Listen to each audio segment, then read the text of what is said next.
5 каналдын түз эфиринде 27 февралда Жогорку Кеңештин 7 чакырылышында Бишкек шаарынын 2 округу боюнча өтө турган кайра шайлоонун алкагындагы кезектеги теледебаттар башталууда. Саламатсыздарбы? Менин атым Гүлзат Иманова. Берүүбүз адаттагыдай эле 5 каналдын Facebook социалдык тармагындагы расмий баракчасынан дагы түз чагылдырылып жаткан эскерте кетейин. Бүгүн бизде конокто болсо номер 29 Свердлов шайлоо округу боюнча шайлоого аттанып жаткан талапкерлер конокко чакырылган. Анда эмесе талапкерлерибиз менен тааныштыра кетсем. Срокова Евгения Григорьевна, здравствуйте. Майрамбек уулу Калыс, Салянова Аида Жеңишбековна, Султанбеков Муратбек Кеңешбекович и Басивская Кристина Валерьевна. Здравствуйте. Анда урматтуу дебаттын катышуучулары, биз дебатыбызды баштардын алкагында астында кыскача сиздерди эрежелер менен тааныштыра кетсем. Бүгүн талкуунун алкагында ар бириңиздерге 15 минутадан берилет. Анын башындагы 2 минута шайлоочуларыңыздарга, көрөрмандарга өзүңүздөрдү, программаңыздарды тааныштырууга берилмекчи. Андан кийин биз биринчи бөлүккө өтөбүз. Анда алып баруучудан 3 суроо болот. Жооп берүүгө жалпысынан сиздерде 6 минута болот. Андан кийин экинчи бөлүктө болсо кайрадан 6 минутаңыздар болот. Мында сиздер бири-бириңиздерге суроо бересиңер. Жана аягында 1 минута сөзүңүздөрдү жыйынтыктап шайлоочуларыңызга кайрадан кайрылсаңыздар болот.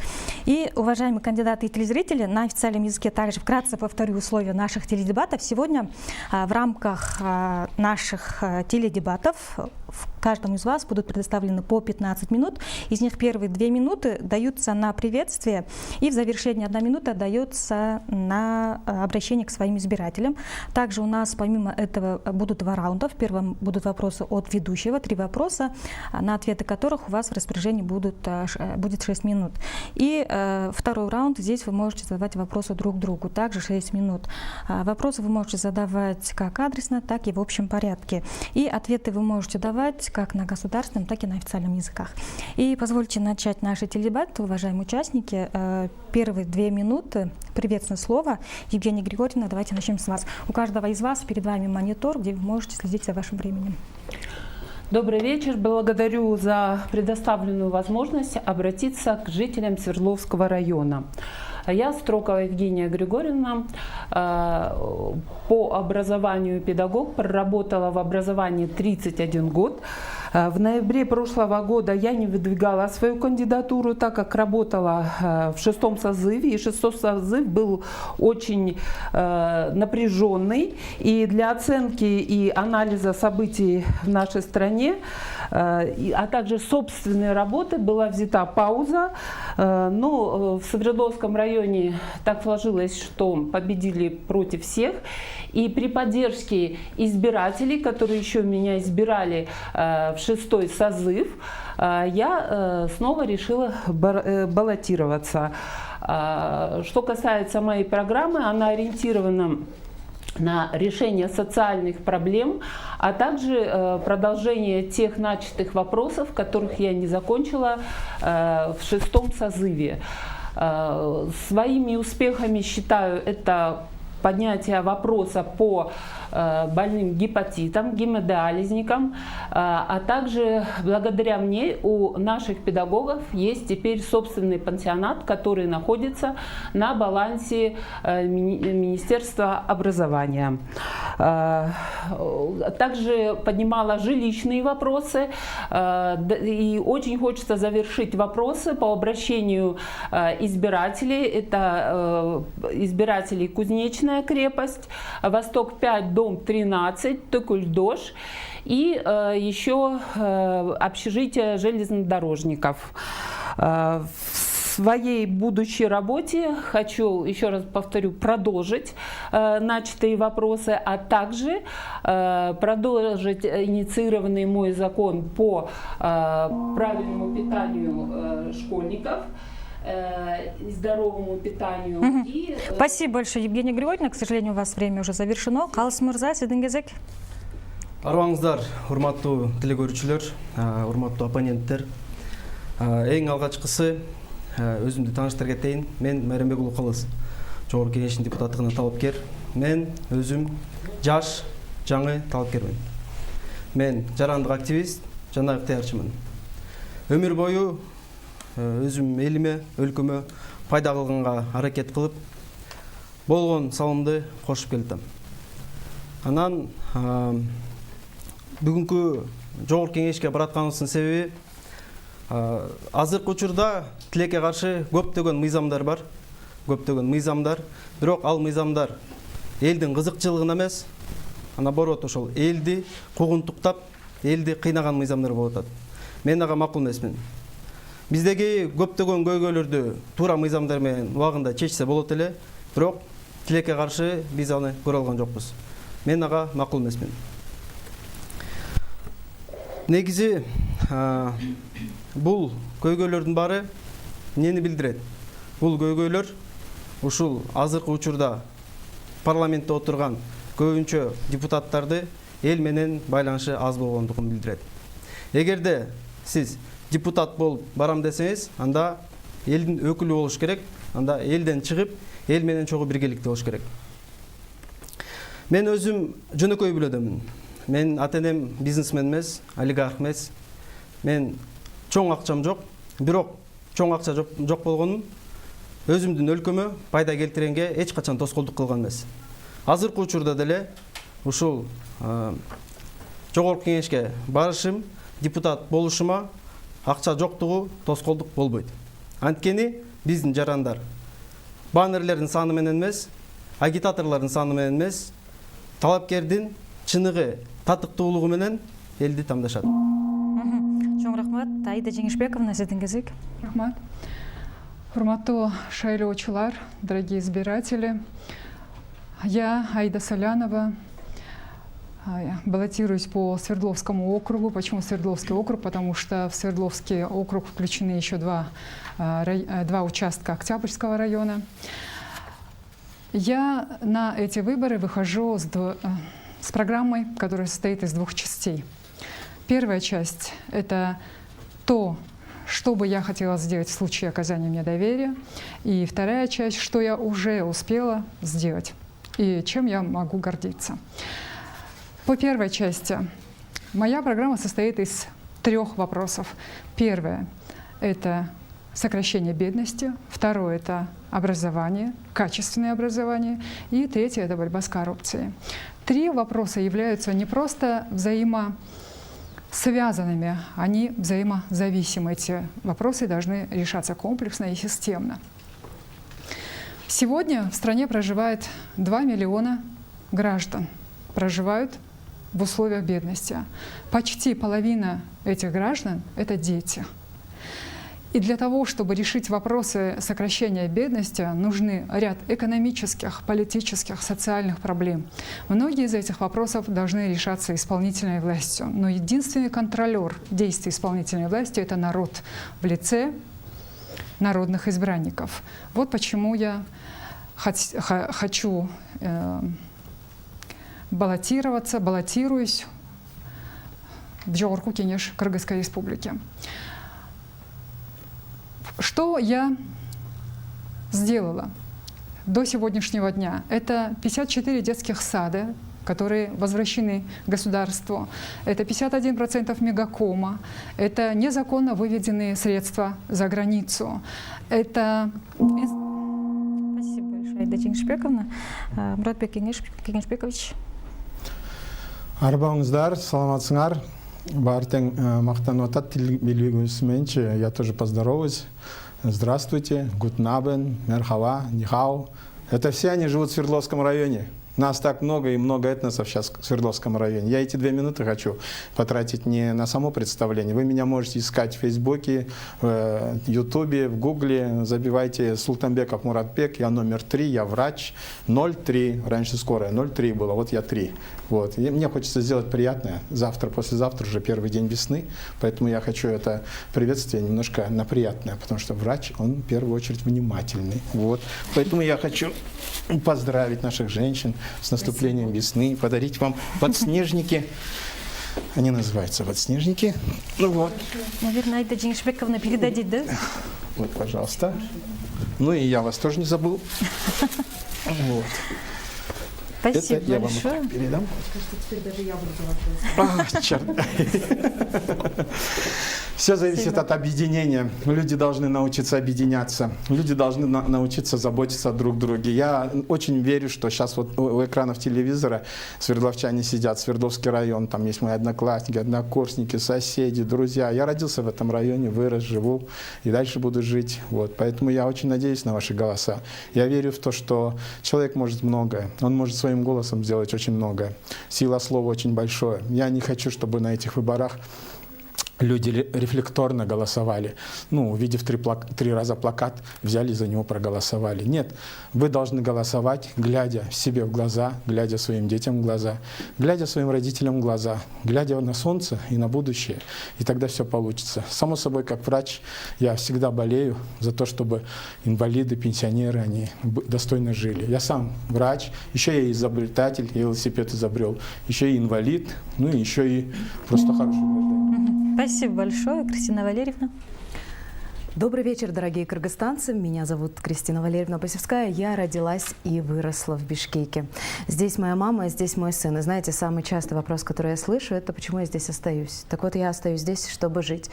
Я хочу сделать так, чтобы Кыргызстан стал процветающей страной, чтобы вопрос, почему ты здесь осталась, стал бы безумно неуместным. Моя программа создалась не за один день. Дело в том, что долгое время я посвящаю себя помощи Кыргызстану и кыргызстанцам. Я активно участвовала во время первой волны пандемии. Я помогаю бездомным животным, диким животным. Я как могу. Не очень много могу, потому что я одна воспитываю сына, но при помощи мамы. Но, тем не менее, обязательно часть своих средств я трачу на то, чтобы сделать чью-то жизнь чуть-чуть лучше. И однажды мои друзья спросили, а почему бы не попробовать делать это на государственном масштабе? Почему бы не стать не просто рядовым гражданином, который что-то пытается сделать, а стать тем самым лицом, который сможет улучшить жизнь? Ну и вот поэтому я здесь. Наверное, помимо прочего, это еще попытка доказать, что решают все не деньги. Мой коллега или конкурент, как там правильно сказать, отметил, что у него родители не бизнесмены, так вот у меня тоже. И у меня даже не хватило средств, чтобы организовать большую пиар-акцию. Вся надежда только на ваше сердце и на честные выборы. У меня осталось еще 43 секунды, я могу продолжить? Да, конечно. Ну что ж, тогда я продолжу. Среди прочего, я хочу сделать поддержку диких животных государственным делом. Сейчас этим занимаются частники и барсы, рыси, которыми страна может гордиться, которые могут привлечь туристов и принести нам инвестиции. Это дело рук таких вот простых граждан, как я. А я хочу, чтобы этим занялось государство. А еще планированием кадров, здоровьем населения, обязательными медосмотрами и поддержкой детей. Я сама мать 7-летнего ребенка и знаю, что на каникулах его занять нечем. Так вот, я хочу, чтобы государство озаботилось детскими лагерями и детством маленьких кыргызстанцев, которые вырастут и помогут сделать страну немного лучше. Ну что ж, осталось 5 секунд. Я желаю всем честной борьбы. Спасибо всем большое. Уважаемые участники, мы тогда начинаем наш первый раунд. Здесь прозвучат вопросы от ведущего, 3 вопроса, на ответы которых вам даются в общем 6 минут, примерно 2 минуты на каждый ответ. И также ответы вы можете давать как на официальном, так и на государственном языках. Анда эмес урматтуу катышуучулар, биз биринчи бөлүккө өтсөк, мында мен айткандай, алып баруучудан 3 суроо болот, жооп берүүгө жалпысынан 6 минутта каралган. Мамлекеттик же расмий тилде өзүңүз каалагандай жооп берсеңиздер болот. Анда биринчи суроомду узатсам, негизи кайсы мамлекетте болбосун соттор көз карандысыз болгондо ошол өлкөгө инвесторлор көп келет деп айтылат го. Анан биздин өлкөдө болсо учурда бул инвестиция маселеси көңүл жылытарлык эмес.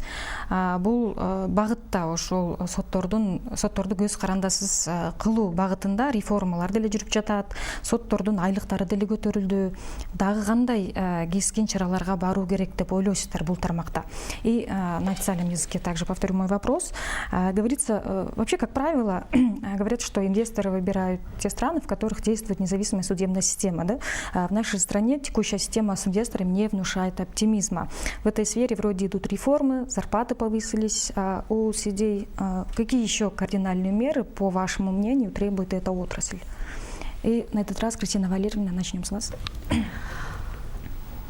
Я думаю, что привлечь инвестиции можно в первую очередь настоящей любовью к своей родине и настоящим патриотизмом. Я некоторое время работала на телеканале «Мир» и ставила своей главной задачей представление Кыргызстана в наилучшем свете. И я не думаю, что все можно положить на закон и на власть. Можно положить в первую очередь какую-то часть на население, на народ. И если мы все вместе постараемся, если мы в соцсетях среди своих друзей и знакомых будем больше позитивного говорить про нашу страну, то инвесторы начнут оценивать ее как более благонадежную. Но я не совсем понимаю, почему, когда мы говорим про инвестиции, мы имеем в виду всегда за рубеж. Дорогие друзья, инвестиции — это и мы с вами. Мы тоже можем развивать бизнес, мы можем начать с чего-то малого.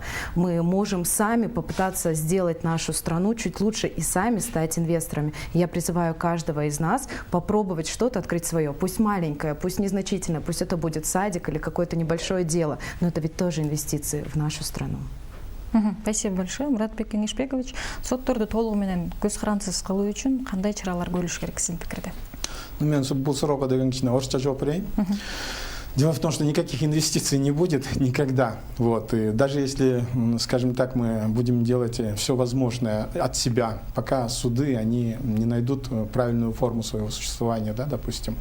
Для инвесторов самое главное — справедливость, вообще справедливость во всем. Инвестиции — это деньги, поэтому в этом отношении пока не будет много судов, ни о какой, скажем, речи притока инвестиций не может быть. Почему? Потому что, сам вообще, по сути дела, парадокс, когда есть только государственный суд, да, и он рассматривает дела, да, где одной из сторон является представитель государства, но как государство может еще за него быть против или за, допустим, то есть это уже парадокс. Поэтому в мире созданы третейские суды.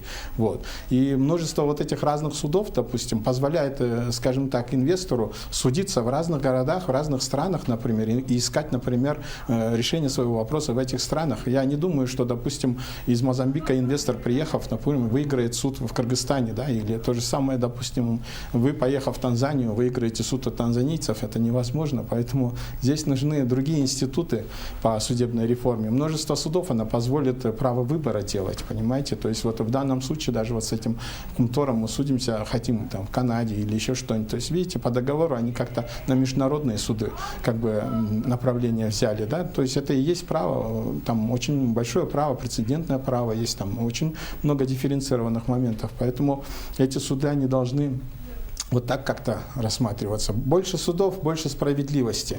А если просто один третейский суд в Кыргызстане, и кого-то, который Шамар Алмачиев, по-моему, да, ведет, вот и все. И остальные государственные суды, это не дело. Инвестиций не будет, справедливости не будет. Спасибо большое. Айда Жеңишбековна. Рахмат.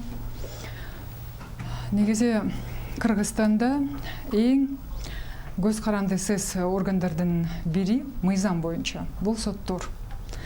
Бирок ошол эле статистикага ылайык мамлекеттик органдардын ичинде эң коррупциялашкан органдардын бири бул сот органдары. Бул парадокс. Эмнеге мыйзамда баардык укуктары жазылган, өтө баягы коргоо маселелери жогору деңгээлде жазылган, сотторду коргоо маселелери. Бирок ошол эле учурда бизде соттор эң эле көз каранды, практика жүзүндө эң эле коррупциялашкан. Мен ойлойм, жалпы бул соттордагы жалпы бүгүнкү Кыргызстанда болуп жаткан коррупциянын деңгээлинин бир бөлүгү.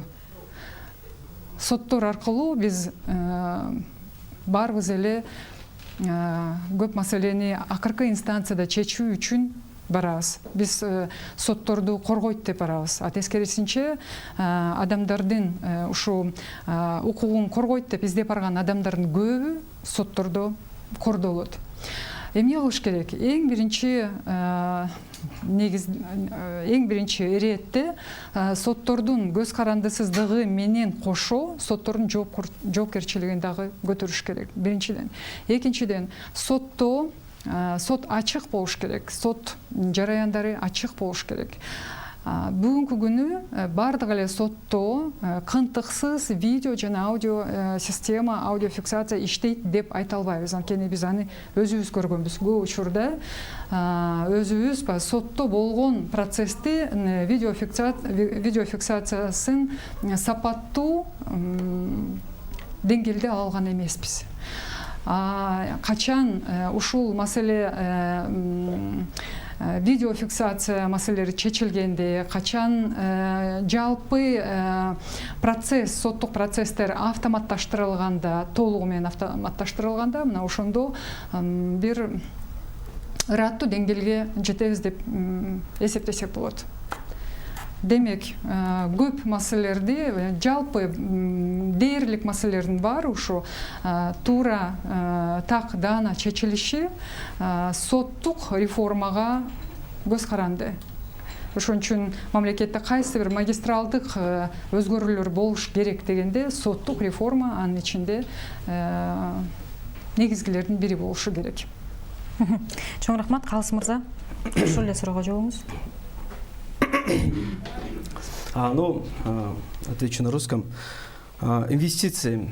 Для привлечения инвестиций, я считаю, что в первую очередь должны быть условия. Условия не только в плане безопасности, в плане гарантий, а условия в целом ведения бизнеса на нашей территории. Инвестиции делятся, в принципе, на два, и есть международные, так и внутренние. Международные инвестиции, даже если у нас получаются какие-то вопросы, какие-то проблемы, есть международный суд, который решает именно этот вопрос. Когда возникает вопрос между гражданином одного государства и другого, сюда включается международный суд. Что относительно внутреннего, то я согласен полностью с тем, что сказали до меня, и то, что у нас судебная система, она сильно коррумпированная. Я считаю, что проблема больше в том, что есть вообще человеческое присутствие в механизме. То есть, если бы мы в данном случае максимум постарались бы ввести вот эту вот цифровизацию в судебный процесс, в эту сферу, то я считаю, у нас было бы меньше коррупции именно в данном направлении. Потому что электроника, компьютер – это все равно компьютер. То есть человек, если бы даже он захотел, он не пойдет и не договорится с этим компьютером. Поэтому я считаю, что нужно нам максимально развивать именно этот вопрос и это направление. Спасибо. Спасибо большое, Евгения Валерьевна. Как привлечь больше инвесторов? Да, извиняюсь. Я помню вопрос. Но я согласна, сейчас везде говорят, и все говорят, но почему-то редко кто исполняет, к сожалению, что перед законом все равны. И независимо от того, гражданином какой страны является человек, и он работает у нас, я думаю, что суды должны выносить справедливое решение, исходя из нашего законодательства. И только тогда и инвесторам тоже будет привлекательна наша страна, потому что судебная ветвь власти, она должна быть независимой политически, но во всех отношениях должна быть независима. К сожалению, у нас мы этого не видим. И еще бы хотелось сказать, что даже внутренние инвесторы, не то что иностранные инвесторы, внутренние инвесторы, к сожалению, многие вкладывают сейчас, инвестируют не в нашу страну, а за рубежом. Все-таки судебная власть – это тоже лицо государства. И от того, насколько она справедлива, зависит и образ нашей страны. Спасибо всем большое. Тогда следующий вопрос. Кийинки суроого өтсөк, анда мамлекетибиздин борбору, ушу мамлекетибиздин көзгүсү болуп эсептелинген борбор калаабыздын экологиясы акыркы жылдары баарыбыздын жүрөгүбүздү өйгөн, эң орчундуу көйгөй болуп жатканы шексиз. Ушундан улам суроо бергим келип жатат. Канткенде биз жашыл экологиялык шаар деген атка кайра кайтабыз. Деги эле ушул мыйзамдык деңгээлде биздин Бишкектин экологиясы корголобу деген суроо. И экология нашей столицы в последние годы стала предметом беспокойства для всех нас. Как восстановить звание «зеленый город», «экологичный город» и вообще охраняется ли экология Бишкека на законодательном уровне? Евгения Григорьевна, ваш черед. Но, к сожалению, начну с не очень приятного. Группой депутатов 6-го созыва мы инициировали закон о чистоте воздуха. Но люди, которые занимаются продажей бензина, пролоббировали через правительство, а по Конституции, если правительство не дает заключения, закон не принимается. Мы не имеем права принять закон в Жугурку-Кенеше. И очень удивительно, что те люди, которые пролоббировали против этого закона, ведь они тоже живут в нашем городе и также дышат этим воздухом, и их дети дышат этим воздухом, и родные, и близкие. И какие последствия от этого просто ужасные, потому что я занималась здравоохранением, я знаю, что какие заболевания связаны именно с загрязнением воздуха, ну и другой экологии. И еще хочу сказать, что закон о электромобилях все-таки принят. Какие-то шаги начинают постепенно реализовываться, но, к сожалению, нет стойкого понимания у людей о том, насколько важна экология для нашего здоровья, а значит, если будет хорошее здоровье, мы и для бюджета сэкономим очень много денег. Это большой вопрос, я не буду углубляться в этом, но вот это. Спасибо большое. Калыс Мурза. Вообще, вопрос экологии – это очень большая тема, которая меня тревожит. У меня прямо в программе целое направление посвящено этому. И знаете, сейчас люди сами, то есть мы сами пагубно относимся к нашей экологии, а потом, когда наши дети болеют, вроде маленькие, но начинают болеть такими тяжелыми болезнями, мы удивляемся, почему это они болеют. Правда, очень много причин тому, что у нас плохая экология. И здесь я бы предложил больше бороться с источником данной проблемы. И как законодательный орган, я считаю, что самое правильное – это предложить закон, который будет реализован намного быстрее. И в данном случае все мы знаем то, что Министерству культуры сейчас подчиняется 54 телеканала. Министерство культуры имеет право влиять как-то на контент, который они показывают. И я бы предложил конкретный закон о предоставлении эфирного времени каждым телеканалам в целях освещения вопросов экологии. Да, это долгосрочный, так сказать, проект, потому что этим самым результат мы увидим уже через определенное время. Но я считаю, что результат именно данного закона, он очень хорошо повлияет как на мышление наших людей, которые начнут более бережно относиться к нашей экологии, так и в целом к нашей экологии и даст такой динамичный рост экотуризма в нашей стране. Спасибо большое. Аида Жеңишбековна. Кеп жалпы эле экология жөнүндө болуп атпайбы, бирок мен ошонун ичинде Бишкектин экологиясы жөнүндө айтып кетким келет. Себептери эмнеде ушундай начар, предельно допустимый баягы нормадан ылдый болуп атканы эмне себептен? Эми биринчиден барыбызга эле баягы секрет эмес, бул өзү ТЭЦ. Экинчиден ТЭЦке кошулбаган үйлөр, анткени алардын дээрлик көбү көмүр жагат. Негизи эле көмүрдүн потреблениясы ушу мен эгерде жаңылышпасам акыркы жылдары 22%ке көбөйгөн да көмүрдүн жагуусу. Казалось бы, биз тескерисинче акырын көмүрдөн алысташыбыз керек, бирок биз кайра көмүрдү көбүрөөк жагып атабыз да. Бирок көмүрдү жакканго бир маселе. Экинчи маселе, биз эшикти отапливать этебиз да, жылытабыз да эшикти. Анткени бизде маданият жок. Үйлөрдү утеплять этип, терезелерди утеплять этип деген маданият негизи абдан жакшы бир деңгээлде калыптанып калыш керек да. Балким бул атайын мамлекеттик саясат болуш керек болсо. Анан сөзсүз түрдө бул парктар.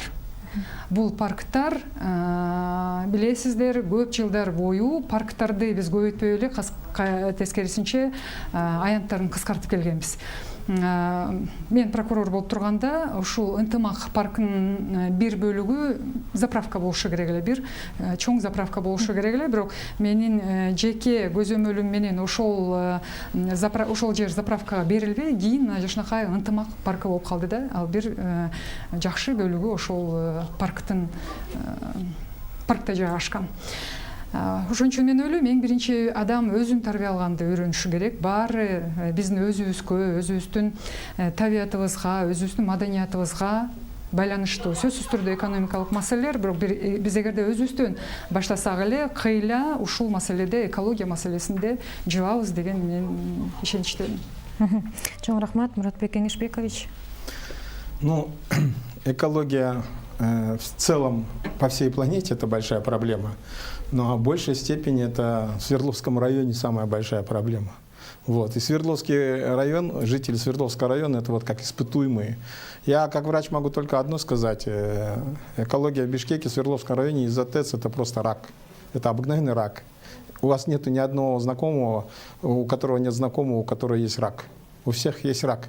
Вы обязательно где-нибудь встретите человека, он болел раком, он заболел раком. Это есть частично косвенно, это есть воздействие вот этой экосреды, изменения. Поэтому в этом отношении надо здесь не шутить, здесь не надо вот так много разговаривать, а нужно делать и изменять это все. И в мире очень много таких технологий, систем, которые могут менять, вот как отопление, например. Да? Но в большей степени нужно культуру изменять, например, да, отношения. Я люблю зеленый город, я люблю тебя город таким зеленым. Вот так нужно философию делать.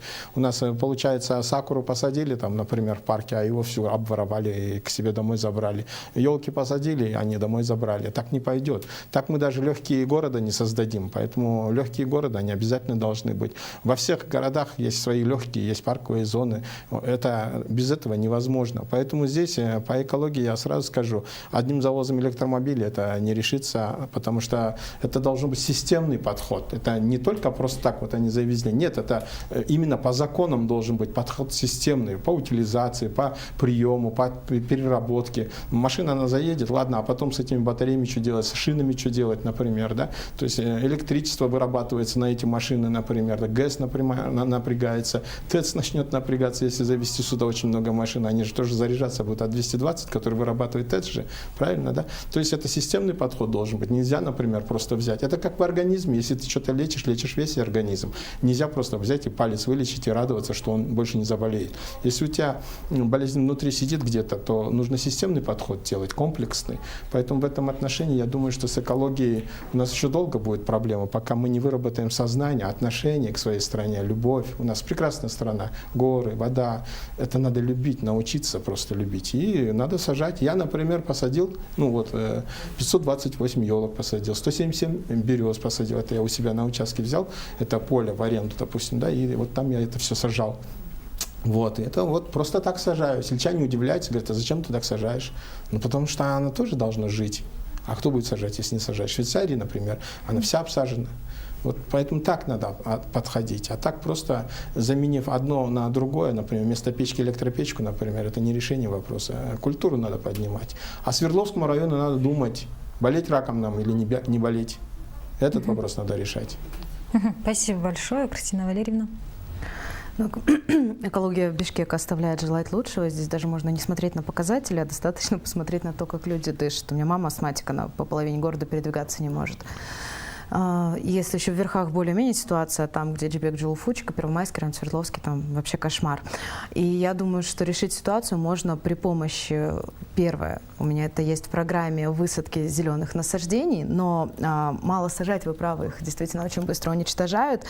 Я предлагаю увеличить наказание за уничтожение деревьев, за вырубку лесов, за нецелевое освобождение земель от насаждений. Также я предлагаю ужесточить наказание за сжигание мусора и выброс его в неположенных местах. Мне кажется, если начать с этого, то уже можно потом и сажать. Кстати, у нас совершенно пустые склоны, и еще один из пунктов моей программы – это предложение высадить на склонах деревья, потому что, во-первых, тогда будет задерживаться снег, тогда у нас будет более мягкий климат, тогда у нас будут более снежные зимы, и тогда нам будет легче дышать. Ну и третье мое предложение, оно тоже есть в программе, поговорить со специалистами, хотя я знаю точно, что Евгения Григорьевна со мной не согласна, и организовать ряд малых ГЭС на реках республики. У нас же очень много речек, они горные, они активные, я думаю, вполне можно... Вот. И я думаю, что если мы организуем ряд малых ГЭС, то у нас появится возможность, например, обеспечить население не печным отоплением, а электрическим, либо каким-то другим вариантом более экологичного вида топлива. Ну и тогда уже вопрос будет потихоньку решаться. А насчет просвещения, ну, когда я работала на телеканале, мы сделали порядка 10 сюжетов, и воспитывающих население, и рассказывающих о проблемах. Не знаю, как это повлияло, особой разницы за 5 лет я не заметила. Спасибо большое. И последний мой вопрос. Так как вы баллотируетесь от одномандатного округа, я думаю, будет правильно задать этот вопрос. Вопрос на самом деле очень простой, но важный, особенно для ваших избирателей. Каковы, по вашему мнению, основные проблемы Свердловского района и отдельной части Октябрьского района? Да? И указали ли вы в своих предвыборных программах пути их решения? И бир мандат округтан чыгып жаткандан кийин ушул суроону берсек туура деп ойлойм. Ушу сиздер аттанып жаткан Свердлов районундагы эң орчундуу көйгөйлөр кайсы деп белгилейсиздер жана аларды чечүүнүн жолдорун ошо өзүңүздөрдүн шайлоо алдындагы программаңыздарды көрсөттүңүздөрбү? Мы в тот раз начинали с Евгении Григорьевны. Кристина Валерьевна, с вас. Ну, вероятно, я вынуждена буду принести извинения перед жителями Свердловского района, потому что я не думала отдельно про район. Я пыталась продумать программу, которая будет полезна для каждого жителя отдельно, каждого жителя Кыргызстана и всей страны в целом. Поэтому, к сожалению, нет проблемы Свердловского района. У меня не продумано, но зато продумана, например, безопасность медиков. Я предлагаю ужесточить наказание за нападение, потому что случаи нападения на медработников, они увеличились, из-за чего многие медработники уходят с работы. И я думаю, это важно и для Свердловского района в том числе, потому что если все медики уйдут, нас некому будут лечить ни в одном из районов. Особенно психотерапевтам опасно. Не только скорая помощь тоже страдает. И да, я вот все-таки извиняюсь, Свердловский район отдельно не подумала про жителей. Спасибо большое, Муратбек Кеңешбекович. Ну, есть очень большие системные проблемы, например, да, но мне больше интересует проблема людей. Вот. Жизнь, она дана один раз, и, скажем так, она так коротка. У некоторых людей она может очень быстро пройти из-за болезней и тому подобное. Меня больше беспокоят пенсионеры, инвалиды. Вот эти люди меня больше беспокоят, потому что это есть основная проблема, им некуда деваться, они брошенные, они забытые, вот, они живут в этих квартирках, им негде погулять, им негде, скажем так, себя обеспечить. Вот это основная проблема. Если, например, решить проблему с этими людьми, а это же не просто пенсионеры, это же не просто вот так забытые люди, да, это люди, в которых есть целый опыт, знания, это люди, которые видели прошлое, это люди, которые построили наше сегодняшнее настоящее. И если этим людям помочь, они 100% могут нам подсказать и тот путь, как решать, и тому подобное, потому что они прошли войну и тому подобное. То есть они знают решение многих проблем. Поэтому нельзя, например, так однобоко подходить. Само собой, да, конечно, можно решить, например, проблему с ТЭЦ с тем, чтобы заменить его на альтернативное, на каждому дому, например, альтернативную энергетику поставить, солнечные панели и тому подобное. ТЭЦ вообще убрать, допустим, да, у нас гидроэнергетический потенциал, он 15 миллиардов киловатт-часов выработка идет, да, а потребность Бишкека, допустим, там, я не знаю, 10. Спасибо большое, ваше время уже завершено. Айда Жеңишбековна. Рахмат, мен жана айткандай, менин программамда 3 чоң глобалдуу маселе бар. Бул жакырлык менен жакырлыктын деңгээлин кыскартуу, бул билим берүү, бул коррупция менен күрөшүү.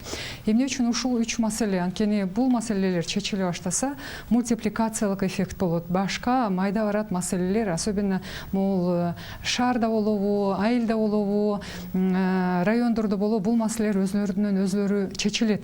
Эмне үчүн чечилет? Кандай маселелер чечилет? Мисалы, Свердлов районунда 265 километр бар. Жолдор. Ушунун жарымынын көбү асфальтталган эмес. А эгерде могу жарык точкаларын ала турган болсок, ошол жарык точкалардын жалпы деңгээлинин ар бир 4-сү иштебейт. Бул эмнеге алып келет? Мисалы, кылмыштуулукка алып келет. Свердлов районунун ичинде ушу башка райондорго салыштырмалуу Свердлов району 1-орунда турат кылмыштуулук боюнча.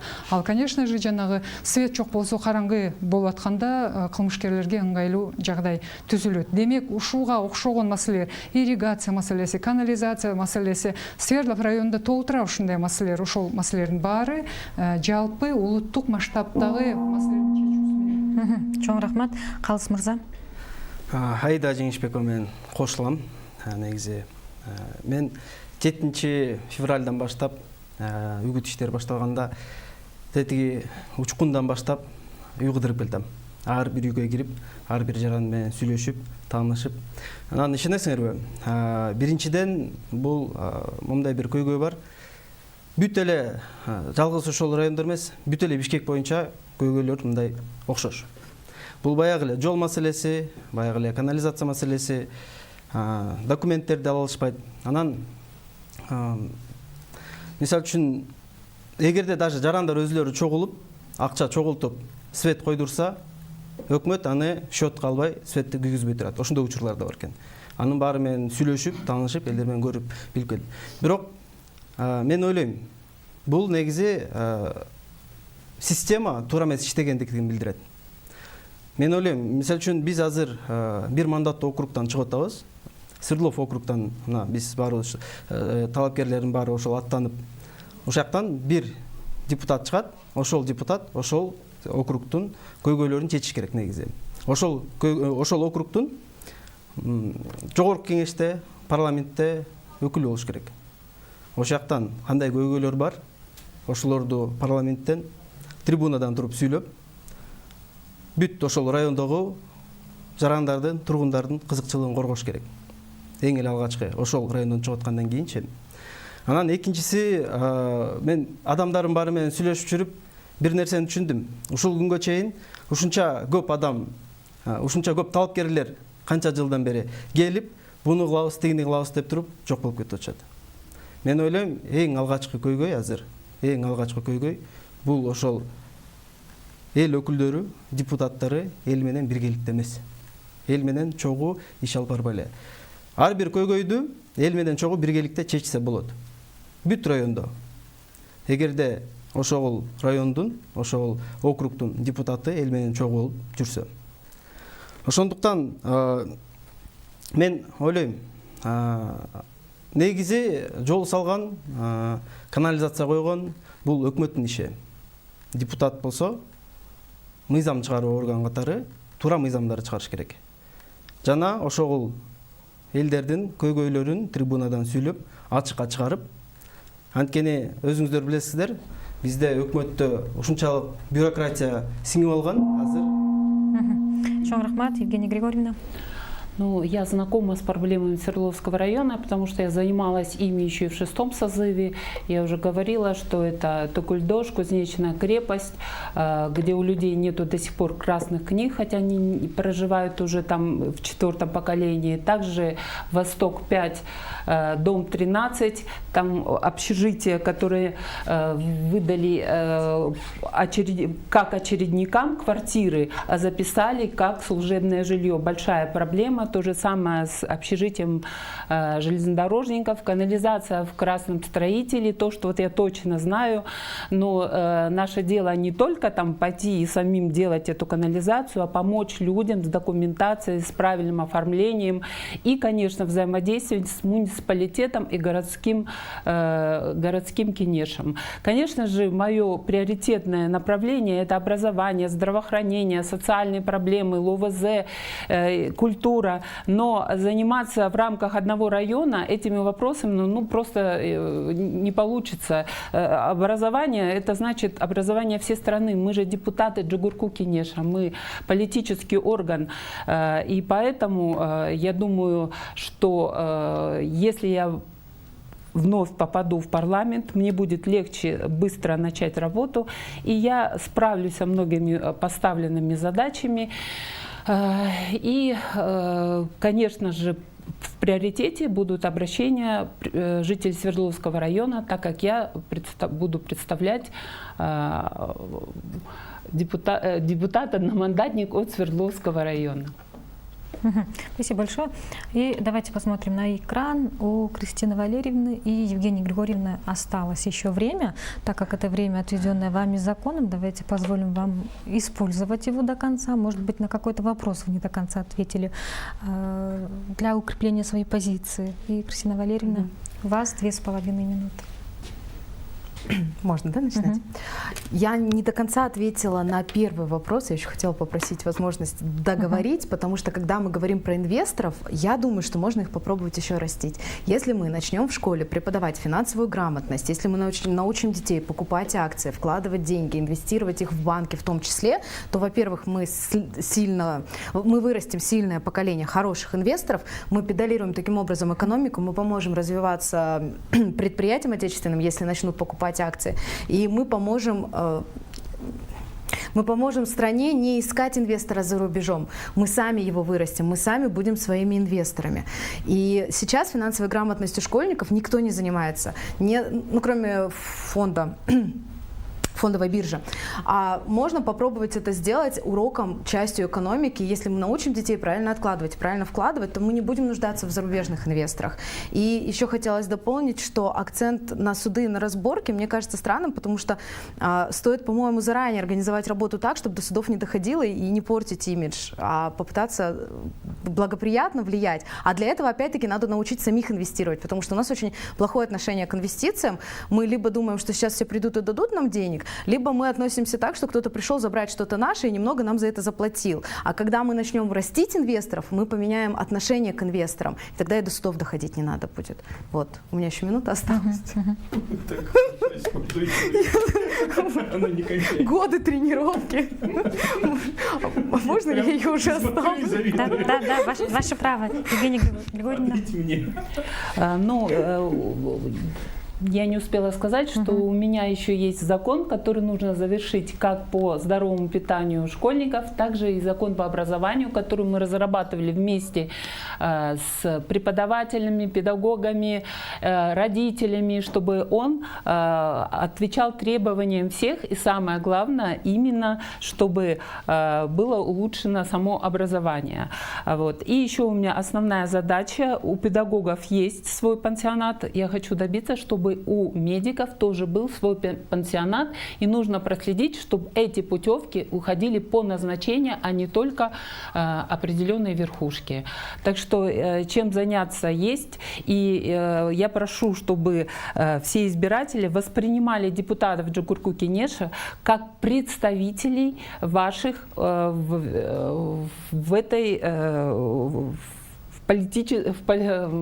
в этом органе, в Джугурку Кенеше, а не просто как будто отдельный чиновник. Мы не чиновники, мы такой же народ, мы ваши представители, и вы всегда напрямую можете обратиться к нам. Ждем вас на выборах. Спасибо большое. Спасибо, уважаемые кандидаты. Мы тогда переходим во второй раунд. Здесь вы можете задавать вопросы друг другу. Вопросы можно задавать как адресно, да, так и в общем порядке, как и прежде, на официальном либо на государственных языках. Андемис формату талапкерлер, экинчи раунд өтсөк, бұл раундтың алқағында дағы сіздерге 6 минуттан беріледі. Бір-біріңіздерге сұрау беру үшін қаралған бұл бөлік. Сұрауны жеке мүнізді, же болса жалпы мүнізді да берсеңіздер болады. Ескерте кету жағдай, сіздер сұрау беріп жатқан уақыттағы жалпы 6 минуттан кемтіледі. Андықтан сұрауындағы болушынша қысқа жана нұсқа бергенге әрекет қылсаңыздар. Евгения Григорьевна просит середины. Да, Аида Жеңишбековна, давайте тогда начнем с вас. Выполняется. Барыбыз жакшы билебиз. Жогорку кеңеш бул эң биринчи иретте мыйзам чыгаруучу орган. И менин суроом мындай. Бир акылдуу адам айткан экен, адам ким экенин ал көтөргөн маселелердин деңгээлинен билсе болот депчи. Анысыгандай менин суроом ушундай: эгерде Кудайым буйруса депутат болуп шайланып калсаңыздар, эң биринчи жаза турган мыйзамыңыздар кайсы болот? Первый ваш законопроект, который вы предложите в случае избрания депутатом Джугурку Кенеш, да? Это общий вопрос, да, как я поняла? Да. Так, Муратбек Кенешбекович, сизден баштайлыганда, эки четтен баштабай. Ну, первый законопроект, который мною будет предложен, я конкретно сейчас не могу же сказать, какой закон я предложу, так как я еще и не законотворец в этом отношении, но я сразу подниму этот вопрос, который есть в бардаке в этом пенсионном. То есть вот это должно быть самым первым. Сейчас очень большой бардак в пенсионном вопросе, и там необходимы кардинальные законы, нужно будет вырабатывать, которые позволяют, например, разобраться. У людей очень большая паника, почему я вон там работаю столько-то лет, и пенсия у меня такая, почему этот человек столько-то, и вот такой-то у меня размер пенсии, да, допустим. Помимо этого, я, конечно, законопроект большое внимание обратил бы на образование, допустим, сейчас общество, честно сказать, из-за того, что очень сильно открыто вот это все, доступность информации разной, без фильтра, это интернет, YouTube и тому подобное, то есть происходит немножко деградация молодого поколения, да, допустим, да, ну я вам сразу вот в эфир могу сказать, мало кто может из ребят перечислить, например, 7 чудес света. Вот, а в наше время это было как бы базовое, да, допустим, да, чтобы это знать, например. Ну, сколько континентов и чем они отличаются от, скажем так, материков, да? Их одинаковое количество или нет. Видите, вот эти базовые понятия пока не внедрятся, допустим, в сознание людей, да, невозможно думать о продуцировании каком-то правильном законе или еще что-нибудь. Человек должен научиться сперва писать, читать, понимать, что он пишет и читает, допустим, а потом уже что-то такое-то делать, да. Поэтому в этом отношении мой первый закон будет больше направлен на вот такие национальные ценности, да, например, как образование, допустим, да, защита вот этих пожилых инвалидов и старых людей. Ну, это инвалид, это же не просто, допустим, человек, который вот инвалид. Нет, он может в аварии получить инвалидность, он может в природах получить инвалидность. Это нормально здоровый человек может быть инвалидом. Поэтому я тоже вот инвалид, но никто не знает, по какой части я инвалид. Вот, поэтому, видите, эти люди незащищенные. Вот этот первый закон, он должен защищать жизнь этих людей, не только этих, а вообще в целом жизнь. Безопасность человека должна быть самая первая, а потом его жизненная самодостаточность, чтобы он не существовал, а жил, понимаете. То есть вот в этом отношении очень важно, чтобы вот каждый из вас знал, что будет завтра. У меня в программе все это четко описано. Вот. Поэтому в этом отношении вот мои первые законы будут направлены на вот это. Спасибо большое, Кристина Валерьевна. Я бы хотела, я не знаю, как это правильно сформулировать в рамках законодательства, но я бы хотела ввести обязательный медосмотр для населения и особое внимание в нем уделить мужской части населения, несмотря что я женщина, и да, я очень забочусь и о женщинах, и о детях, но дело в том, что если женщины и дети еще хоть как-то за собой следят, то у мужчин не принято проходить медосмотры, сдавать общие анализы, и в первую очередь я бы занялась обязательным здоровьем населения. Раньше были медосмотры, без них не брали на работу, сейчас многие предприятия не проводят тот же рентген и так далее. Между тем у нас молодеет рак. Если мы не займемся населением, если мы не сделаем здоровье обязательным пунктом, то никто не будет служить в армии, не для кого будет развивать экономику и некому будет высаживать лес и кататься на электромобилях. Поэтому первый мой закон будет касаться обязательного медосмотра. Возможно, для школьников, я знаю, он есть, но он частичный, для студентов только при поступлении. Как только человек вырастает, государству в принципе все равно. И я бы все-таки сделала это большой заботой государства, обязательно при принятии, например, на работу и ежеквартально или полугодично, не знаю, может медик подскажет, как часто, ну хотя бы раз в полгода проводить обязательный медосмотр. Это будет первое, чем я займусь. Спасибо большое, Халыс Мырза. Как раз таки большая проблема, мне кажется, из-за того, что в Жогорку Кеңеш попадают не законотворцы, потому что, по сути говоря, Жогорку Кеңеш — это законодательный орган, и основной ее функцией является создание законов, чтобы решать глобальные проблемы нашей страны. И я бы начал свою деятельность именно с вопросов образования. Потому что все мы понимаем, то, что образование – это основа, это фундамент, который определяет, какие кадры будут в последующем у нас работать в госструктурах и какие важные решения они будут принимать, да, грубо говоря. Вот. И, к сожалению, систему образования, все согласны, что система образования у нас устаревшая, и вот так за раз поменять нашу систему образования полностью не получится. Но я предлагаю конкретный закон, чтобы сделать ее более эффективной.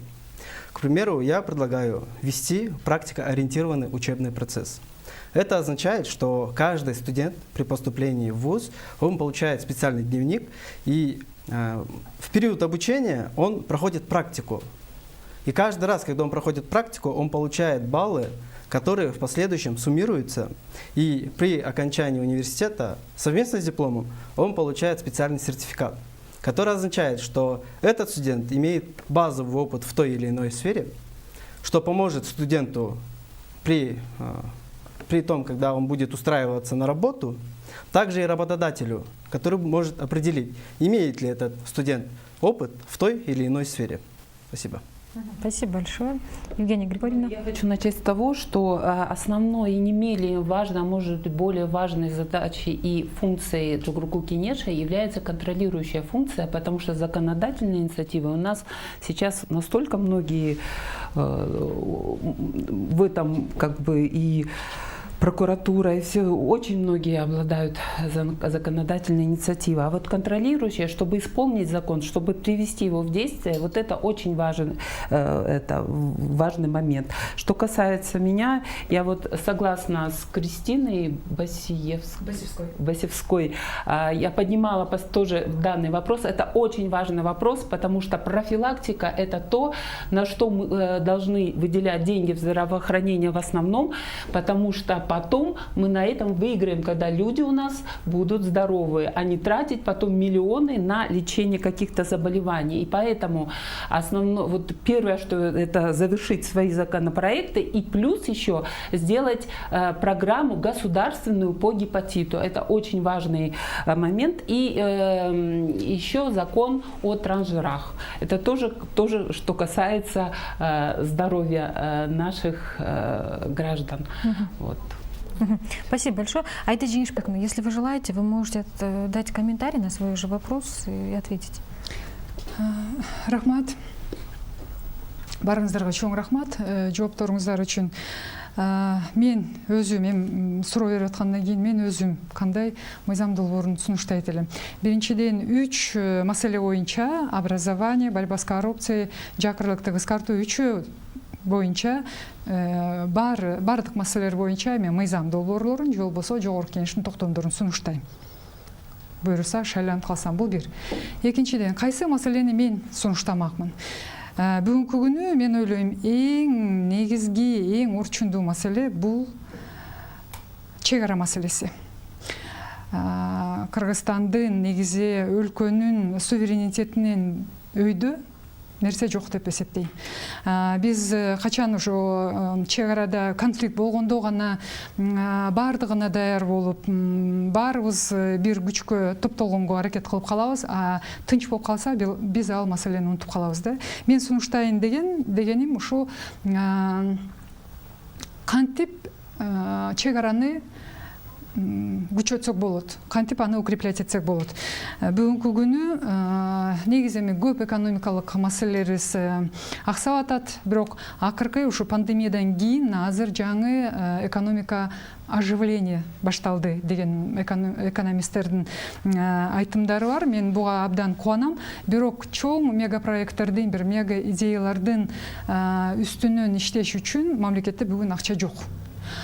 Кантип ушу маселени чечсе болот? Анткени чек ара маселеси барып келип эле каражатка такалат. Биринчиден мен бир мыйзам долбоорун сунуштайт элем, бирок ал сөзсүз түрдө коомдук талкуудан өтүшү керек. Анан качан жалпы эл ошону колдогондо, ошондо мыйзам кылып киргизип, анан баягы парламенттен өткөзгөнгө мүмкүнчүлүк болот да. Кандай ой? Биринчиден ошол жака чек ара мен чектеш айылдарга туруктуу эл алып барыш керек. Кантип алып барсак болот?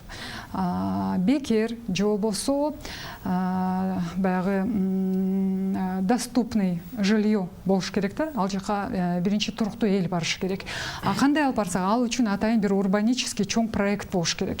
Качан эл барганда аяка биринчиден инвестиционный режимде болуш керек, атайын налоговый каникул болуш керек. А инвесторду биз сырткы инвесторго надежда кыла албайбыз, анткени ал андай жака келбейт. Демек ички инвесторго биз умтулушубуз керек да. Эми кандай кылсак болот? Ошол акчаны кандай алып келсек болот? Бир жолу бар. Бул эгерде мамлекет атайын займдарды чыгарса. Ал займдарды акчалуулар, мисалы үчүн Кыргызстан ичинде дагы, сыртта дагы биздин азаматтарыбыз бар, жардам берет элек деген. Эгерде ошолор мамлекеттен бекер бербей, ошо займды берсе, бирок ал займдар беспроцентный, долгосрочный болсо и добровольный. Ушу үч принципке негизделген займдар болсо деп айтам да. Анткени согуш убагында деле ушу президент Рузвельт өзү биринчи займды сатып алып, ошондой эле Садыр Жапаров дагы сатып алса болот, ал займдарды биринчи сатып алып, анан эл сатып алып, анан чоң мегапроекттер жасаса болот. Мен ошондой шаарды курууну, ошондой жол менен курууну сунуштайт элем. Чоң рахмат. Анда эмесе кийинки суроого өтсөк, Муратбек Кеңешбекович, сиздин оппоненттериңизге сурооңуз. Мне немножко жесткие вопросы мешает задавать клятва Гиппократа, там написано «не навреди», вот, поэтому я постараюсь такие вопросы задать, потому что у каждого в программе все написано, и каждый может почитать принцип, поэтому мне на этих дебатах больше хочется обратить на другие вопросы. Да? Вот у вас в программе я смотрел про, животные — это тоже часть нашего мира, да? То есть очень много используется животных в психотерапии, например, да? Вот конные, вот есть это у нас, как там, куда водят ДЦП больных, например, собаки, дельфины, допустим, да? Вот что бы вы сделали бы для инвалидов, если бы вы, например, вот существенное, конкретное, связанное с животными и инвалидами? Ну, в первую очередь, я просто не совсем понимаю, насколько, какие именно имеются в виду инвалидные группы, потому что есть же в части например, психиатрия, инвалидизация, и есть вот ДЦП, такое. Да? Это, допустим, ДЦП возьмем, да, узкий круг. Окей, можно сделать государственную конюшню, где будут педагоги, которые будут заниматься с детьми. Мы также можем сделать посещение детей бесплатным за счет государства, зоопарка, потому что если дети, насколько я знаю, если я не ошибаюсь, при взаимодействии с животными у них снижается неврозность, у них снижается тревожность. Мы можем попробовать открыть какой-то государственный питомник, например, кошачий или собачий, можно продумать эти вопросы. И опять-таки при помощи взаимодействия игрового в том числе, это должны быть дрессированные безопасные животные, можно попробовать помочь детям снизить какие-то стрессовые моменты. Хорошо. Следующий ваш вопрос. Нет, вам каждому отдельно вопрос. К вам вот такой вопрос. Насколько вы себя чувствуете в себе, что Свердловский район для вас родной район? Аида Жеңишбековна, я прошу прощения, у вас всего около 2 минут. Я предполагаю, что и другие ваши оппоненты хотят задать вам вопрос, поэтому максимально просьба коротко ответить. Свердловский район для меня, вообще Бишкек родной город, потому что я много лет здесь живу. Я становилась здесь как человек, как специалист, как мама, как супруга. И мои дети, дочка училась в 12-й школе, сын закончил учебу в 5-й гимназии, то есть эти школы находятся в Свердловском районе. Я сама жила около 20 лет на территории Свердловского района, в Бахате, кстати, в новостройке. И поэтому для меня это очень близкий, родной район. Значит, мы родственники. Спасибо большое. И следующий ваш вопрос, Муратбек Кеңешбекович. Так. К вам вот такой вопрос. Вы идете в законодательный орган, по сути дела, то есть у вас должны какие-то базовые понятия быть же, допустим, хотя бы. Вот из каких частей вообще состоит пенсия, отчисления эти, чтобы образовался эта пенсия, пенсионный фонд? Смотрите, получается, пенсия это вообще идет от отчислений самого налога с физических лиц и с оплатой налога на соцфонд. То есть каждый гражданин, который работает всю жизнь, он оплачивает все эти налоги, которые идут в бюджет, который также в последующем формирует пенсию этого человека. Спасибо большое. И вопрос Евгении Григорьевне. Так, как тетя Валя, так задать вам вопрос. Вот. Вы уже были депутатом, и сейчас повторно идете депутатом, так как вас попросили ваши избиратели, завершить какие-то дела или еще что-нибудь такое. Если вы не завершите в этот раз, вы еще дальше пойдете, если они еще раз попросят? Ну, я надеюсь, что я завершу в этот раз. Ну, завершить все невозможно, но, надеюсь, найдутся люди, которые потом завершат какие-то мои инициативы. Потому что Джогурку Кенеш — это коллективный орган, и если даже вы один инициируете что-то, и вы будете 100 раз правы, но если вас не поддержат коллеги, то вы все равно это не сможете продвинуть. К сожалению, это так. Поэтому, несмотря на то, что Джогурку Кенеш коллективный орган, но все-таки каждый идет со своими инициативами, и там нужно тоже уметь договариваться. Хорошо. Спасибо большое. И черед у Кристины Валерьевны задать вопрос оппонентам. Евгения Григорьевна, начну с вас. Когда я стану депутатом, если я стану, я хочу ввести новую систему оценки работы педагогов и предоставления поощрения в зависимости от достижения их учеников. Ну, то есть, например, если у педагога есть несколько учеников, которые выиграли Олимпиаду или взяли высшие баллы по ОРТ, то, возможно, ему получится повысить там оклад, выдать премию и так далее. Насколько это реализуемо? Вы же работали в этой системе? Да, ну есть КТУ, по крайней мере, вот это раньше было КТУ, который вот именно за коэффициент трудового участия. Но, Кристина, можно просто так обратиться? Как твоя мама тоже учитель, я знаю, да? И есть такие моменты, когда не все зависит от учителя. Зависит еще от подбора детей. Я не говорю, все дети хорошие, но потенциал у всех разный. И не всегда получается учитель виноват или там он именно благодаря только ему идут какие-то успехи. Это вот я из личного опыта, когда ведешь 2 одинаковых класса по возрасту, но результаты будут совершенно разные, несмотря на один подход. Но вообще это, конечно, здорово, и КТУ, к нему нужно изменить немножко подход, чтобы он был реальный, а не так часто уравниловка. То, что сейчас уравниловка, это тоже понятно почему. Потому что у нас, несмотря на повышение заработной платы, она все равно остается, ну, мягко говоря, недостойной этого труда.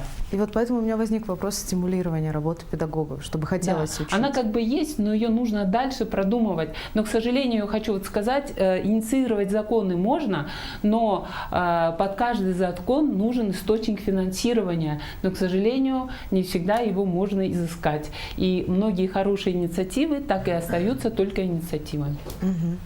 Спасибо большое. Кылыс, у меня вопрос к вам. А где вы учились, университет? Крымская государственная юридическая академия. Дело в том, что просто вы предложили вести обязательную практику, но она есть в университетах, так же, как и дневники практики, и потом в дипломах выставляется количество пройденных часов. И в связи с этим у меня есть вопрос. Я предлагаю одним из пунктов своей программы назначить обязательное распределение бюджетников по окончанию вуза на рабочие места. Вам не кажется, что тогда, может быть, вашу идею стоит усовершенствовать и сделать обязательную практику в тех местах, которые выгодны государству? То есть, если ты учишься на бюджете, то ты практику проходишь именно вот в этой областной больнице, там, ну и, соответственно, по основным специальностям. Ну, смотрите, в принципе, если в целом говорить, такое тоже есть. Но проблема в том, что это не работает. И также не работает то, что прописано в дипломе. Почему? Потому что люди просто не обращают на это внимания, это не работает. И почему я говорю практикоориентированный учебный процесс, почему я говорю, что нужно выдавать сертификаты, это потому что это придает ему новую такую силу юридическую, которая уже более ощутимо повлияет на те или иные вопросы. А то, что сейчас в дипломе у нас есть и так далее, это, считайте, де юра это есть, де факто это не работает. А у вас будет работать? Можно чуть-чуть добавить, если это возможно? Просто на этот вопрос. Если Кристина Валерьевна желает задать этот же вопрос Евгении Григорьевне? Нет, я хочу чуть-чуть добавить. Просто идеи прекрасные, но у нас, прежде чем вот это все воплотить, нам нужно создать трудовой рынок, иначе замечательные специальности, все, почему уезжают за границу мигрантами? Потому что негде работать. И поэтому пока мы не создадим трудовой рынок, реализовать это будет практически невозможно. Спасибо Кстати, большое. про рынок, я же говорила, один из пунктов программы, государство должно планировать, какие кадры нужны. И уже, соответственно, им набирать. Потому что у нас же сейчас нет совершенно оценки. У нас то перенасыщение, то дефицит. То все юристы, психологи, то некому двор подмести. Потому что у нас нигде работать. И, Кристина Валерьевна, следующий ваш вопрос. А это, я извиняюсь, если такая грустная тема, но если не ошибаюсь, у вас же судимость была. Вы как-то решили этот вопрос? Если бы этот вопрос не был бы решен, Центр избирком не дал бы мне зарегистрироваться. Но, как вы видите, я зарегистрирована и стою рядом с вами. То есть, получается, вас невинно осудили или вы погасили судимость? В прошлом году, в позапрошлом году состоялось судебное решение, где те решения судов, которые были против меня, они были отменены. И, соответственно, вместе с ними и судимость. Поэтому не переживайте. Я поздравляю вас. Спасибо. И да, у меня к вам вопрос. Вы говорили про пенсионеров. У меня один из пунктов программы, я не помню, его поместили или нет, потому что не все поместилось в печать. Была идея объединить детский дом и дом престарелых, потому что и там не хватает любви и ласки. В одном месте есть очень много любви, которую некому дать, в другом месте есть потребность. На ваш взгляд, эта идея хорошая, и будет ли она на практике применима? Знаете, это, конечно, хорошо, когда объединяется, эта синхронизация идет. Почему старики или старые люди любят маленьких детей? Да, потому что они такие же медлительные в каком-то отношении, такие же неуклюжие, ну и как бы они терпеливые, и оба, скажем так, обидчивые в некоторых вопросах, и снова, допустим. То есть там очень много точек соприкосновения. Да? В этом отношении, знаете, мне нравится, мы вообще страна приняла конвенцию об инвалидах. Вот. И там была очень хорошая эта программа, разработанная страной, но она забуксовала, она сейчас не двигается. Это тоже будет одним из моих таких приоритетов, когда я, если вдруг стану депутатом. Это доступная страна. Там очень много уделено внимания именно вот этой части инвалидам, да, вот, и как детей, так и взрослых, вроде такого. Там целый комплекс это мероприятий по ихней увлеченности, заинтересованности или там вовлечению в тот или иной процесс, вроде такого. Сама идея вот это именно пожилых людей с детками, здесь нужен немножко по другой подход, который нужно брать из зарубежных стран, которые имеют огромный опыт. Почему? Потому что психология детей, она очень сильно отличается от психологии. Они более утомляемые, допустим, пожилые люди, а эти нет, допустим. Да, видите, здесь очень четко нужно выстраивать методику. Ну, там очень много тонких вопросов. Поэтому здесь нужно более системно подходить. А вот эта программа «Доступная страна», она, кстати, это очень многие вопросы решает. Вот, при том, что это мы с ООН эту конвенцию подписывали. Видите, она чуть-чуть забылась.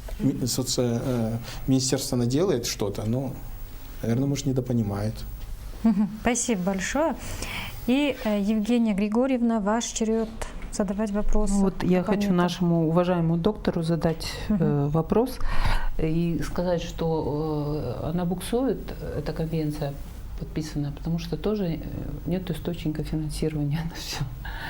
Вот. И я читала вашу программу, действительно, прям как мантра. Я вот так вот расслабилась просто, думаю, да, вот мне понравилось. Единственное, у меня вот возник вопрос. В своей программе вы говорите о доступном жилье молодым семьям, работающим на благо общества. И вот вопрос, по каким критериям вы различаете молодые семьи, работающие на благо общества? И в то же время вы говорите о пожилых людях, то, что мы их забыли. А вот я говорила, что есть районы, да, у которых проблема с жильем, и там большинство люди уже такие предпенсионного, пенсионного возраста, уже далеко за 40 даже. А им так и остаться без жилья, или чтобы их выселили, например, из общежития, и у нас увеличилось людей без определенного места жительства. Спасибо большое. Но вообще проблему жилья, например, там очень много способов решения. Вот среди даже наших кандидатов есть некоторые, которые предлагают это кооперативное построение жилья и различные системы, структуры, да. А есть еще другие пути, например, пожалуйста, огромные деньги есть, например, скажем, в различных фондах. К сожалению, Муратбек Кеңешбекович, у вас время уже завершено. Евгений. Временем поделиться. К сожалению, нет, потому что это ваше время. Евгения Григорьевна, следующий ваш вопрос. В принципе, В основном у меня вопросов, у меня вот этот вопрос был. У меня есть вопросы, но я не буду задавать другим вопросы, так что... Тогда черед у Калыс Мурза. Ваши вопросы оппонентам. У меня вопрос к Кристине Васильевской.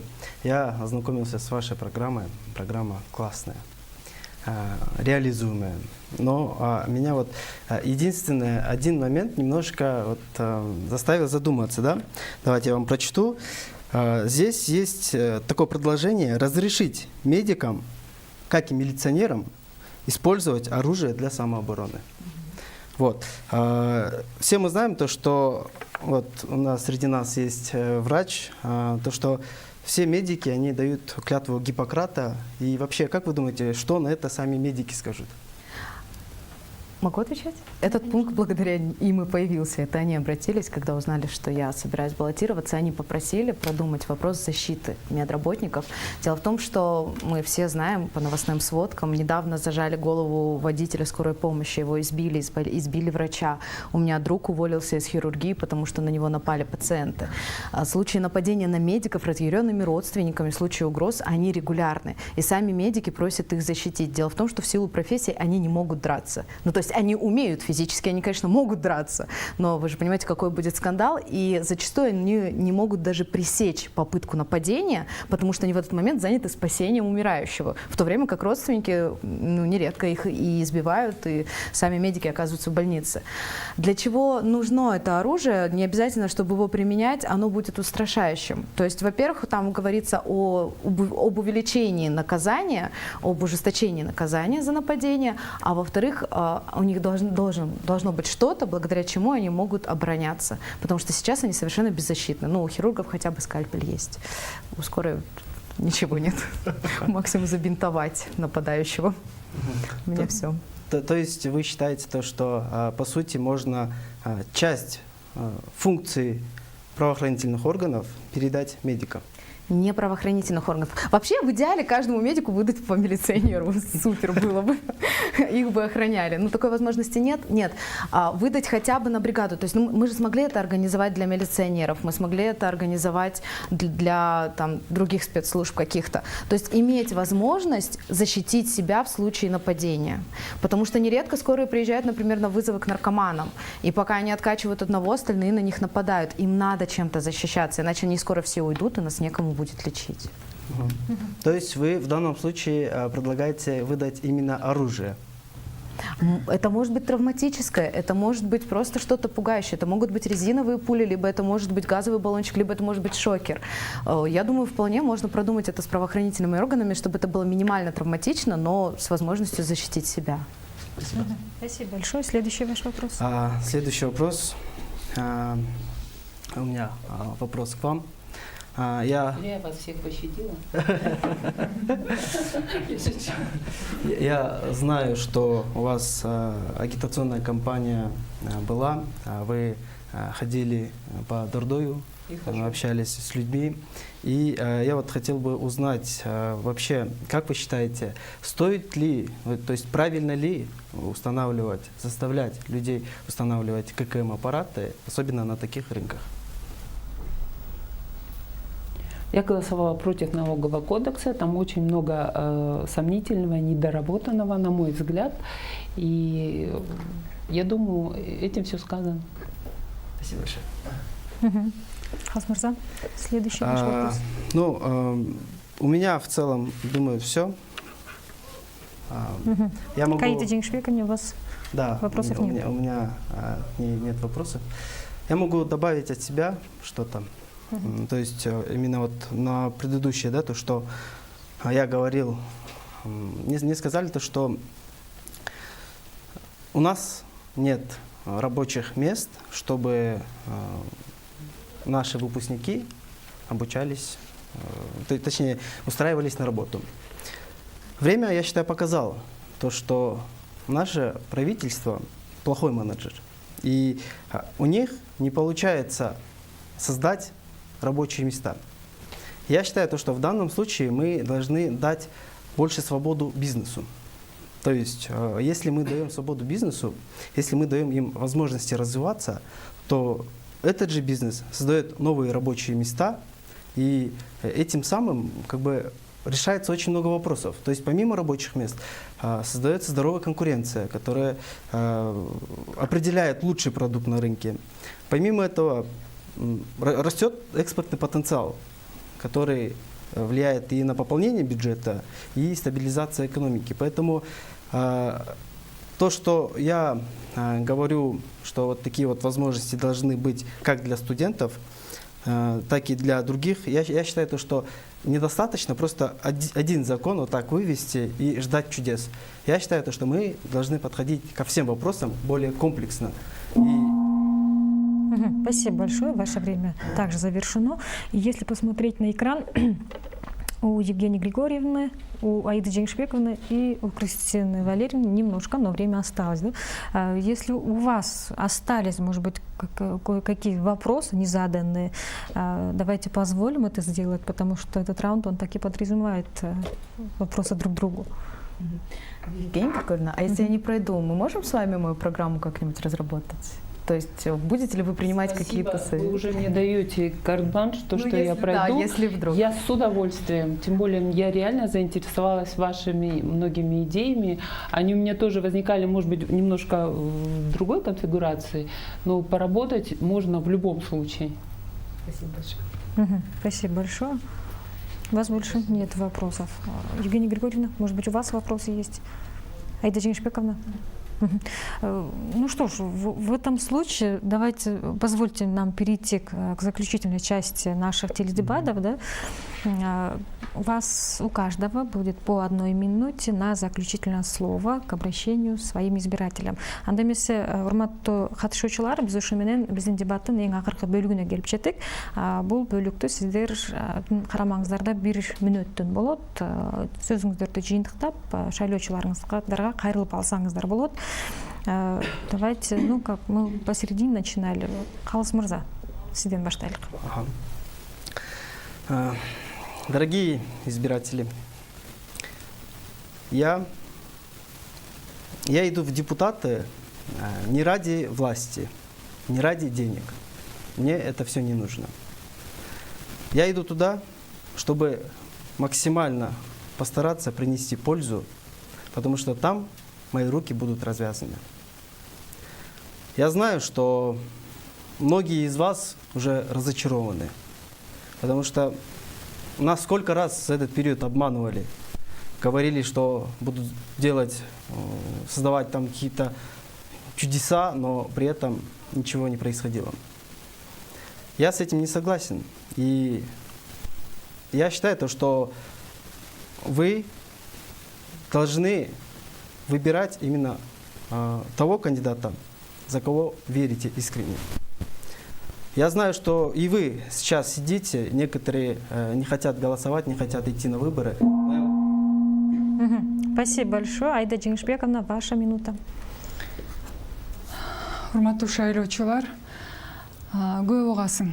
Биз депутат кылып шайлагандан кийин эшигин каккылап депутаттарыбызга кире албай калабыз деп. Мен көп жерде азыр айтып жатам, эгерде мага ишенич артсаңыздар, ар бир ай сайын биринчи ишемби күнү ачык асмандын алдында Ынтымак паркында, ошол жерде атайын бир мындай амфитеатр бар. Ошол жерде мен каалгасыз кабылдама уюштурам. Атайын жазылуусуз, убактысыз келип, каалаган маалыңыздарда келип, арза мунуңуздарды айтып, мен болсо буйруса депутат болуп калсам, болгон мүмкүнчүлүгүмдү, депутаттык мандатымды колдонуп, ошол сиз көтөргөн маселелердин баарын чечкенге аракет кылам. Негизи эле анан дагы убакыт болот, мен айтам, аялдарды колдооңуздар деп айтам. Чоң рахмат, Муратбек Кеңешбекович. Дорогой Свердловский район, я обращаюсь к каждому из вас. Осталось совсем мало времени для выборов, поэтому в этом отношении я хочу, чтобы на этих выборах победили не деньги, а ваша совесть. Голосуйте совестью. Обо мне вот после этих дебатов вы можете посмотреть маленькую самопрезентацию про меня, я там буду без халата, и вы там меня увидите уже в другом виде. Поэтому прошу не выключать телевизор и дальше просмотреть вот эту самопрезентацию и мое обращение вообще к избирателям. Вот. А так я хочу сказать одно. Не нужно голосовать именно вот так, как я говорил, рефлекторно. 10 плакатов вы видели, за него проголосовали. Или там вам магнитик подарили, и вы за него проголосовали. Так не нужно делать. Вы голосуете за будущее своих детей. Вы голосуете за здоровье ваше, свое. И именно по Свердловскому району вы голосуете именно за будущее Свердловского района. Поэтому я очень хочу, чтобы вы сделали очень хороший выбор. Если вы проголосуете за меня, это будет мир в вашем доме. Почему? Потому что я учился в 12-й школе. Спасибо большое, Кристина Валерьевна. Недавно на Фучика забор упал. Я в 102 позвонила, чтобы его приехали и подняли, потому что были сумерки, люди могли в него врезаться. А там трубку бросили, разговаривать со мной не стали. Я еще 2 раза перезвонила, а потом мы вместе звонили в бишкекские городские службы. Так вот, забор подняли через полчаса. И если я без власти и без денег смогла заставить 2 службы работать и поднять этот забор, обеспечить безопасность, то я думаю, будучи в парламенте, я смогу еще больше. А еще я вместе с церковью ездила, кормила бездомных. Зимой было очень холодно, и летом было очень жарко. А прошлым летом я оставила сына маме и 24/7 ездила, помогала обсервации Гансе. Мне потом врачи сказали, что 400 пациентов спасли именно теми лекарствами, которые я привезла. А еще я о зверях забочусь и работаю специально на одной из работ, чтобы их кормить и помогать. И если я позаботилась так, без власти, то в парламенте я смогу еще больше. Мой номер 8, Свердловский район, и я очень прошу мне поверить. Спасибо большое. И Евгения Григорьевна. Уважаемые жители Свердловского района, в прошлый раз вы победила на участке у вас против всех. Надеюсь, что сейчас вы сделаете свой обдуманный выбор и не останетесь без представителя Джугурку Кенеша. Я свой опыт, свои знания, которые я получила, работая в предыдущем созыве, это все мне поможет, чтобы решать ваши проблемы. Мой телефон 0772 79 75 72. Обращайтесь в любое время, и мы вместе с вами решим многие ваши проблемы. Моя ответственность за ваше доверие. Строкова Евгения Григорьевна, номер 11. Мы ждем вас всех на избирательном участке. Спасибо большое.